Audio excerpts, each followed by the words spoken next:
All right, Hello. we're back this Happy week. Monday. It's always a happy Monday.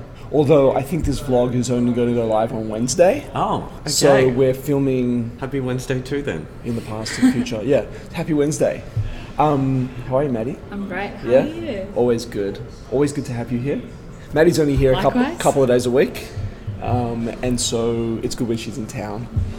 When I say in town, in the house. In the house. In the house. Ooh. So this segment is questions and answers. Every week we get inundated with questions, whether they come from our Instagram, our Twitter, our Facebook, Our community. our community. The community here asks a bunch of questions. LinkedIn, we get a lot of traffic via LinkedIn. So if you've got a question, we hope to have an answer. And so this segment is dedicated to your questions. Who wants to kick us off? Yeah. Maddie? Yeah, we have a Facebook question from Hayden P. I have an idea, but I don't know where to start. Can you give me some advice? Good question. That's almost like a can of worms looking to be pulled out, right? So where do you start? Personally, I would start with sort of like road testing your pitch or your concept against people that you know and trust, and sort of critique that idea. Get feedback. Simone, my wife, always says 2 ears, 1 mouth. Listen twice as much as you I talk. love that. So I don't love it at all, but she's right. So sort of like road test your idea and see whether or not there's merit. Maybe there's a slight pivot that needs to happen.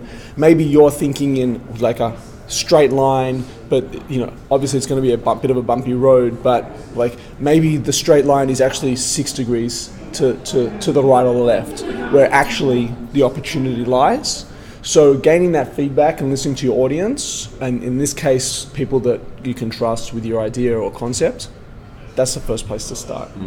From there, make the adjustments and either develop the prototype, design it, develop it. In tech, they call it MVP, minimum viable product, unlike basketball, which is most valuable player.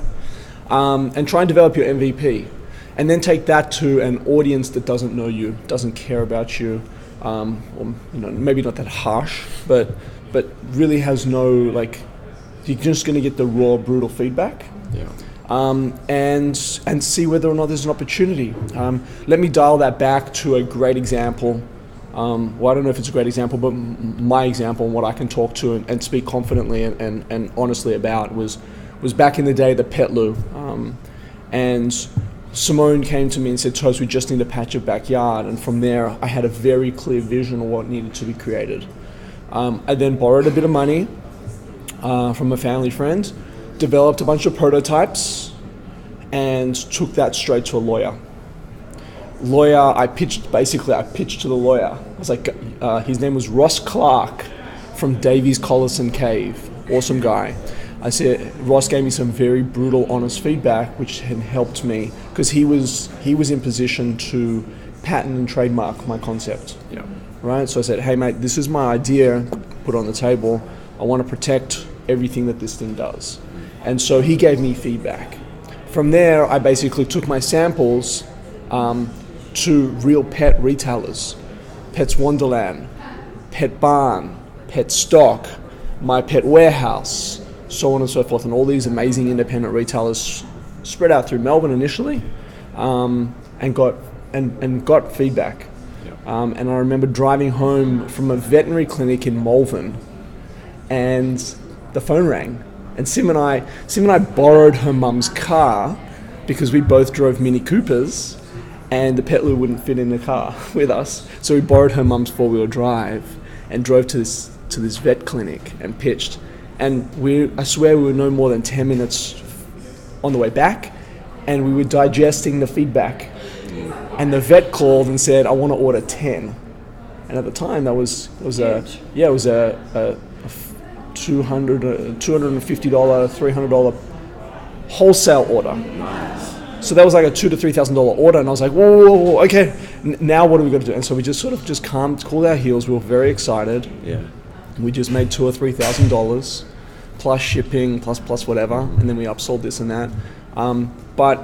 But I went into that not expecting a PO.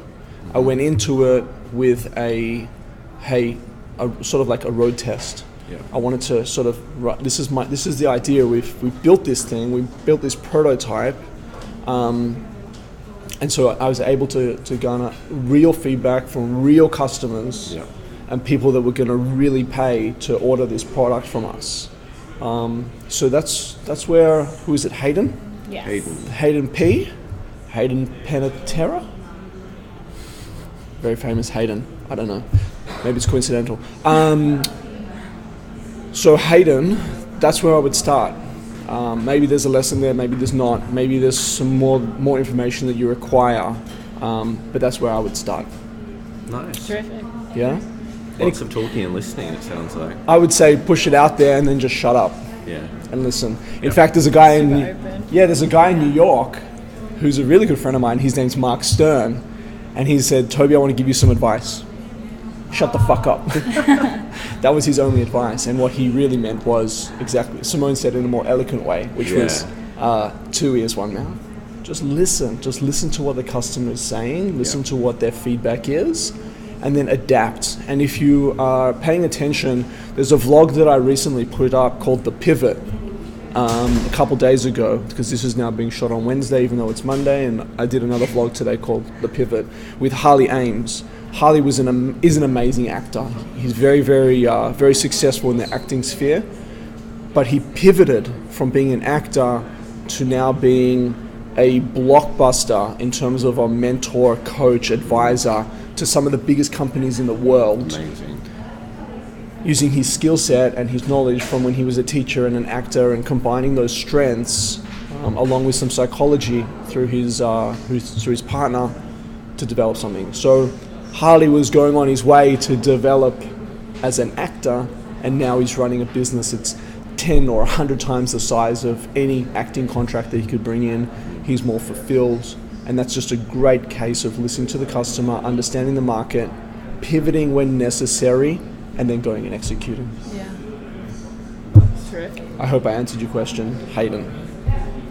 Next one. James T. via LinkedIn. Yep. It's commonly said, no matter how bad the situation, there's always an angle to success. Yep.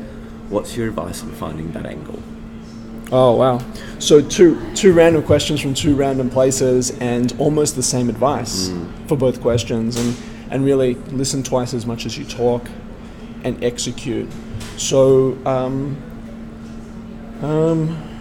so I think that, again, pivoting is critical. I met a guy back in the early 2000s. It sounds like a long time ago now. His name was Sam, and Sam says to me, "Toby, you think business is, hey, I've got an idea and I'm going to go and execute, and this is sort of like linear line." When in reality, it's a whole bunch of mumble jumble and sort of like trying to work your way out. And eventually, if you have listened and you have addressed the needs of the customer and the market, hopefully there's a success there. But be open to, hey, I have this idea. If we take the Harley example like a few minutes ago, hey, I've got this idea. I want to be an actor. I want to do this with my career. And he actually pivoted slightly. He's still indirectly getting fulfillment from acting on a daily basis, but coaching and teaching and advising and mentoring and doing a whole bunch of things inside of his business.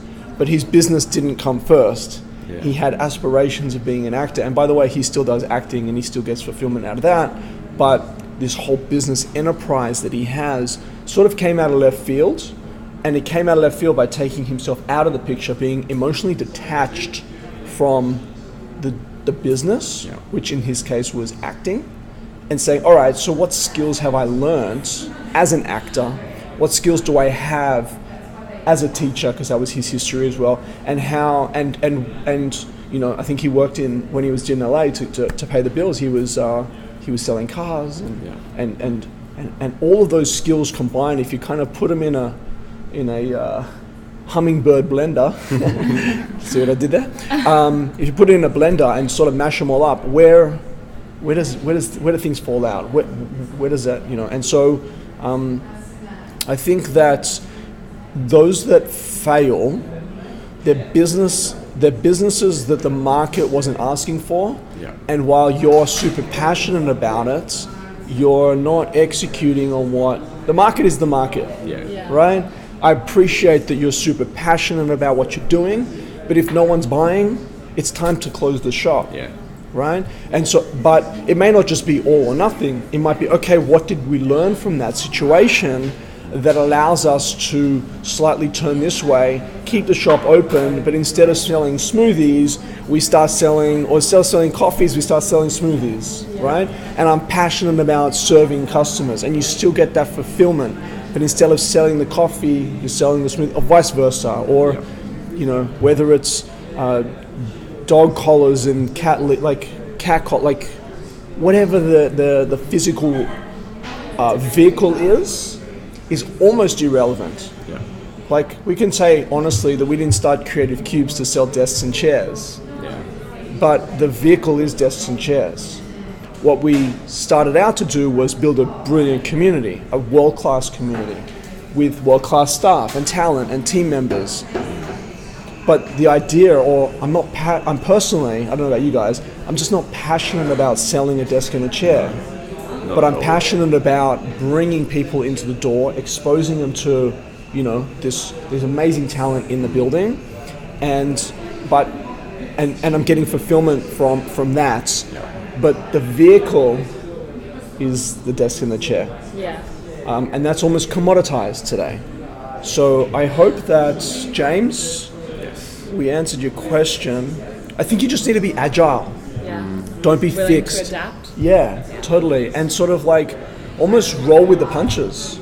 And if you miss the first wave, it's okay, because there's other sets coming through. And you may have to paddle a little to the left or a little to the right to really catch it. But I think that if you're stuck in your way and this is the way that it needs to be done and this is the way that it is, you're going to miss stuff. Gone. So I think that's a good lesson. I hope that we've answered the question. Keep them coming. Do you guys have anything else to add or any other comments? I think maybe with pivoting, there's a certain element of not taking it personally. Yeah, 100%. And not getting beaten up about it or getting too attached. And like having that space in your mind to step away. I think developing that is really useful. So like, let's use a perfect example, which is Mark Zuckerberg. He started Face Smash, which pivoted into the Facebook, which then became Facebook, which now 1.5 billion people use every day. That's not being personal.